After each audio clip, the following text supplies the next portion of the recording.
नमस्कार, स्वागत है आप सभी का बिहार स्वास्थ्य विभाग भर्ती लेटेस्ट अपडेट में। दोस्तों कैसे आप सभी? उम्मीद है आप अच्छे और स्वस्थ होंगे। दोस्तों आज इस वीडियो के माध्यम से हम आपको बिहार स्वास्थ्य विभाग भर्ती अर्थात एएनएम 10,709 भर्ती और ट्रेड इंस्ट्रक्शन भर्ती के विषय में महत्वपूर्ण अपडेट आपको देंगे। आज इस वीडियो के माध्यम से सबसे पहले हम आपको बताएंगे कि एएनएम 10,709 भर्ती की जो एग्जाम की प्रक्रिया है उसकी डेट का निर्धारण आखिरकार कब तक किया जाएगा और ट्रेड इंस्ट्रक्शन के लिए क्या अधिसूचना जारी की गई है और भर्ती में क्या बदलाव किया गया है। तो दोस्तों आप लोगों से केवल एक रिक्वेस्ट है, चैनल को भी सब्सक्राइब कीजिए, वीडियो को जितना हो सके अपने दोस्तों को भी शेयर कीजिए ताकि इसी तरह की जो लेटेस्ट अपडेट है वो सबसे पहले आपको मिलती रहे। चलिए दोस्तों वीडियो को स्टार्ट करते हैं। दोस्तों बिहार एएनएम 10,709 भर्ती की जो प्रक्रिया है वो एकदम अंतिम चरण में है। आयोग ने प्रश्न पत्र का जो प्रारूप है उसको तैयार कर लिया है, अर्थात एएनएम 10,709 भर्ती प्रक्रिया में किस प्रकार के प्रश्न पूछे जाएंगे और एग्जाम का लेवल कैसा रहने वाला है, ऐसा प्रारूप तैयार कर लिया है। आयोग ने दूसरा सबसे बड़ा महत्वपूर्ण कार्य एग्जाम सेंटर का भी निर्धारण कर लिया है कि छात्रों को एग्जाम के लिए सेंटर का निर्धारण कहाँ कहाँ किया गया है और एग्जाम की जो डेट है वो आखिरकार कब तक घोषित की जाएगी। तो दोस्तों आयोग का जो कार्य है वो लगभग पूरा हो चुका है। आयोग एएनएम 10,709 भर्ती से संबंधित एग्जाम की जो डेट है वो किसी भी तारीख को घोषित कर सकता है और एग्जाम की जो प्रक्रिया है इसके निर्धारण के लिए अपने ऑफिशियल वेबसाइट के माध्यम से सभी छात्रों को सूचित करेगा।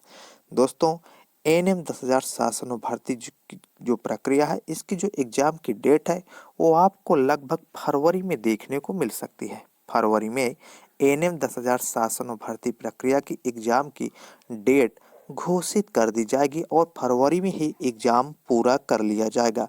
और एक अनुमान के मुताबिक यही बताया जा रहा है कि एएनएम 10,709 भर्ती प्रक्रिया को जल्द से जल्द पूरा कराने के लिए सीएम नीतीश कुमार जी का भी निर्देश जारी हो चुका है और आयोग इस भर्ती को जल्द से जल्द अब पूरा करेगा।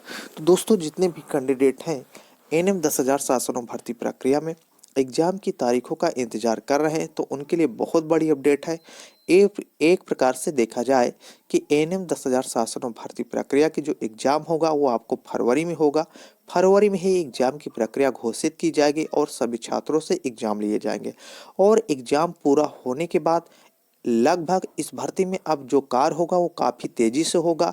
एग्जाम के बाद तुरंत रिजल्ट की घोषणा की जाएगी। रिजल्ट 15 मार्च तक आपको देखने को मिल सकता है और मार्च तक ही डॉक्यूमेंट वेरिफिकेशन प्रक्रिया पूरी की जाएगी। डॉक्यूमेंट वेरिफिकेशन प्रक्रिया पूरी होने के बाद लगभग अप्रैल में सभी छात्रों को नियुक्ति पत्र देने का महत्वपूर्ण निर्देश जारी हो चुका है। तो दोस्तों आप लोगों के पास केवल 3 महीने का समय बचा है। पहला जो महीना है वो है आपका दिसंबर, दूसरा महीना है जनवरी और तीसरे महीने यानी फरवरी में आपका एग्जाम होगा। उसके बाद मार्च में आपकी डॉक्यूमेंट वेरिफिकेशन प्रक्रिया होगी। डॉक्यूमेंट वेरिफिकेशन प्रक्रिया होने के बाद लगभग अप्रैल में आपको नियुक्ति पत्र वितरण का कार्यक्रम देने का निर्देश है। तो दोस्तों इस भर्ती को जल्द से जल्द पूरा किया जाएगा और जितने भी छात्र हैं वो लगातार सवाल पूछ रहे हैं कि इस भर्ती में एग्जाम का जो माध्यम होगा वो किस माध्यम से होगा। तो दोस्तों हम आपको बता दें इस भर्ती में जो एग्जाम का माध्यम लागू किया गया है वो नेगेटिव मार्किंग रहने वाली है और इस भर्ती में जितने प्रश्न आएंगे वो कुल टोटल 60 प्रश्न आपसे एग्जाम में पूछे जा सकते हैं, अर्थात 60 प्रश्नों का प्रारूप के आधार पर प्रश्न पत्र तैयार किया गया है। अर्थात सभी छात्रों को 60 नंबर के एग्जाम देने होंगे, अर्थात आपको 60 नंबर का एग्जाम देना होगा। दोस्तों आयोग ने छात्रों के हित में ध्यान रखते हुए जो प्रश्न पत्र का प्रारूप तैयार किया है वो काफ़ी आसान तैयार किया है, क्योंकि इस भर्ती में सबसे पहले काउंसलिंग की प्रक्रिया लागू की गई थी। फिर 1 साल बाद अचानक से परिवर्तन करके इसमें एग्जाम की प्रक्रिया लागू की गई और एग्जाम की प्रक्रिया लागू होने के बाद छात्रों को तैयारी करने का मौका भी नहीं दिया गया और तुरंत एग्जाम की जो डेट है उसको भी घोषित करने का जो निर्णय है वो जारी किया जा चुका है। तो एक प्रकार से देखें छात्रों के हित में ध्यान रखते हुए आयोग ने प्रश्न पत्र का जो लेवल है वो काफ़ी आसान रखा है। आपको आसान टाइप में क्वेश्चन पूछे जाएंगे और जो क्वेश्चन का निर्धारण होगा वो आपको 60 नंबर का होगा। 60 नंबर के एग्जाम होंगे। दोस्तों आपका जो सिलेक्शन होगा वो फिर बाद में एग्जाम के बाद मेरिट तैयार की जाएगी, अर्थात आपका जो 40 नंबर का है वो आरक्षण के आधार पर मिलेंगे और 60 नंबर का है जो एग्जाम के आधार पर मिलेंगे। 40% में मान लो किसी अभ्यर्थी का आरक्षण में 25% आ रहा है और एग्जाम में अगर उसने 25 नंबर पाया तो उसका सिलेक्शन 100% हो सकता है। सेम यही प्रक्रिया एएनएम 10,709 भर्ती में लागू होने वाली है और आयोग जो एग्जाम की ऑफिशियल अपडेट है उसको फरवरी में आपको घोषित कर सकता है और एग्जाम के संबंध में महत्वपूर्ण सूचना दे सकता है। दोस्तों इसके बाद एक बहुत बड़ी अपडेट आईटीआई ट्रेड इंस्ट्रक्शन के लिए जारी की गई है।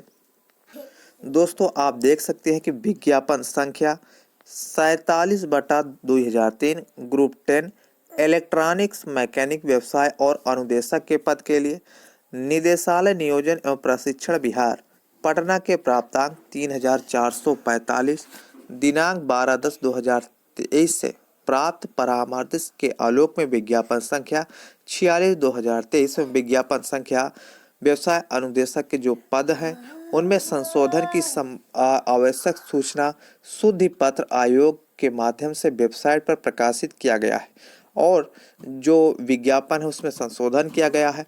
आपको ऑफिशियल वेबसाइट के माध्यम से इसको डाउनलोड करना होगा और साथ ही साथ ये भी बताया गया है कि निदेशालय नियोजन एवं प्रशिक्षण बिहार पटना के पत्र संख्या 3576 दिनांक 27/10/2023 के ग्रुप 10 इलेक्ट्रॉनिक मैकेनिकल व्यवसाय के अनुदेशक के जो पद हैं उनको ऑनलाइन आवेदन पत्र आमंत्रित करने हेतु अवधि विस्तार करने का भी अनुरोध किया गया है। तो दोस्तों एक प्रकार से देखा जाए जो इलेक्ट्रॉनिक मैकेनिक व्यवसाय के जो पद निर्धारित किए गए थे उन पर नियुक्ति की प्रक्रिया होने वाली है, उसमें थोड़ा सा परिवर्तन एवं बदलाव भी किया गया है। तो दोस्तों सबसे पहले जो ऑफिशियल अपडेट आपको मिलने वाली है वो एएनएम 10,709 वैकेंसी के विषय में मिलने वाली है। उसके बाद एएनएम 10,709 भर्ती के जो एग्जाम होगा, तो दोस्तों जितने भी छात्र एएनएम 10,709 भर्ती प्रक्रिया में तैयारी कर रहे हैं उनके पास अब जो समय बचा है वो काफ़ी कम समय बचा है। जल्द से जल्द अपनी तैयारी संपूर्ण कर लीजिए। इसमें बायोलॉजी से ज़्यादा क्वेश्चन आपको पूछा जाएगा, बायोलॉजी से ज़्यादा क्वेश्चन आपको देखने को मिल सकते हैं और हो सकता है आपको इसमें जो प्रश्न पत्र आए वो काफ़ी आसान हो जाए। और इस भर्ती में सबसे ज़्यादा सिलेक्शन उन्हीं अभ्यर्थी को होगा जो संविदा के पद पर लगभग 5 वर्ष से कार्यरत है और अपना कार्य और सेवाएं दे रहे हैं। तो इस भर्ती में संविदा वाले छात्रों को खास मौका मिलने वाला है। अगर संविदा वाले छात्रों का 25 नंबर आरक्षण के आधार पर है, उनके पास उच्चतर डिग्री है, तो उनका सिलेक्शन इस भर्ती में 100% होना तय है। किसी भी प्रकार की कोई रोक उसमें नहीं होगी।